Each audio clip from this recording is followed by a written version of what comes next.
Ce que Dieu cherche à nous mettre sur le cœur, c'est sa souveraineté.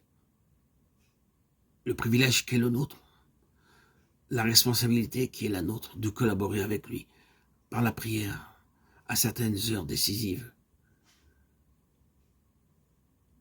Cela suppose naturellement de notre part une certaine position spirituelle.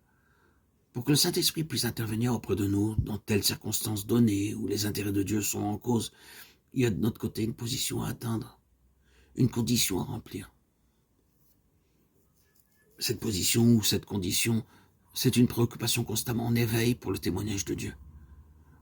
Or, cette préoccupation ne peut exister que si nous sommes au clair sur la nature de ce témoignage, en même temps que sur sa nécessité, ce qu'il y a d'impératif dans sa raison d'être. Or, c'est justement la question que je me pose.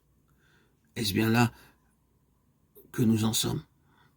La remplissons-nous? La condition? Sommes-nous préoccupés du témoignage du Seigneur, au point d'être toujours prêts à entrer en lice et à payer de notre personne? Oh. Ou bien est-ce notre propre témoignage qui nous tient à cœur, notre propre vie spirituelle, l'état dans lequel nous sommes, nous? Sommes-nous pour nous-mêmes un centre de préoccupation? Pour de bonnes choses, je veux bien, mais qu'importe. Cela peut être une servitude, bien aimée, une source d'affaiblissement, pour celui qui prend à tâche de s'en occuper. Il n'y a rien de plus fortifiant, de plus libérateur qu'une vision d'ensemble, une préoccupation panoramique des intérêts de Christ.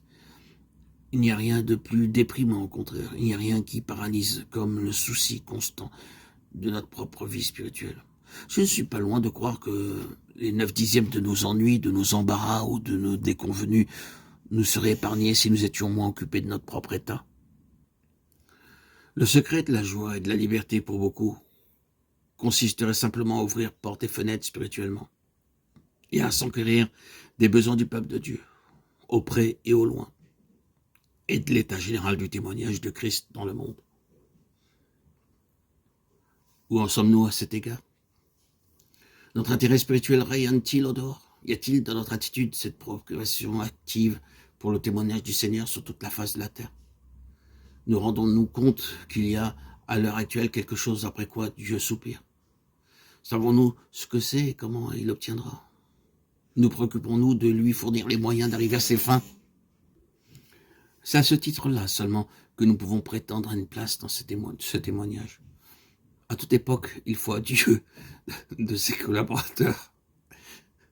En sommes-nous